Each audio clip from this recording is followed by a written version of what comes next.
नमस्कार. इथं आपण एकाला निवडून आणलं, तिकीट दिलं, मंत्री केलं, पण त्यांनी काम केलं नाही, वैयक्तिक फायदा केला, त्यामुळे त्यांना बाजूला करा, असं शरद पवार म्हणाले. उद्याच्या लोकसभा निवडणुकीत याबाबत तुम्ही निर्णय घ्या. देशात सुप्रिया सुळे यांचे काम आहे, संसदेत पहिल्या 2 खातेदारांमध्ये त्या आहेत, असे म्हणत ज्येष्ठ नेते शरद पवार यांनी नाव न घेता दत्ता भरणे यांच्यावर सडकून टीका केली. ते इंदापूरमध्ये बोलत होते. इंदापूर कृषी उत्पन्न बाजार समितीचे माजी सभापती आप्पासाहेब जगदाळे यांनी शरद पवारांच्या उपस्थितीत राष्ट्रवादी काँग्रेस शरदचंद्र पवार पक्षात प्रवेश केला. यावेळी अजित पवारांच्या गटात गेलेल्या आमदार दत्तात्रय भरणे यांच्यावर शरद पवारांनी टीकास्त्र सोडला.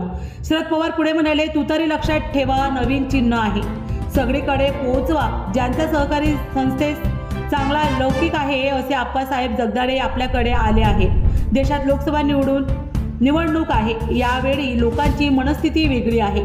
शरद पवार म्हणाले, काल मी साताऱ्यात होतो, शशिकांत शिंदेचा अर्ज भरला तेव्हा 20,000 लोक उन्हात उभे होते. हे चित्र सगळीकडे आहे. आता मोदींच्या हातात सत्ता द्यायची नाही असे चित्र, असे पवार म्हणाले.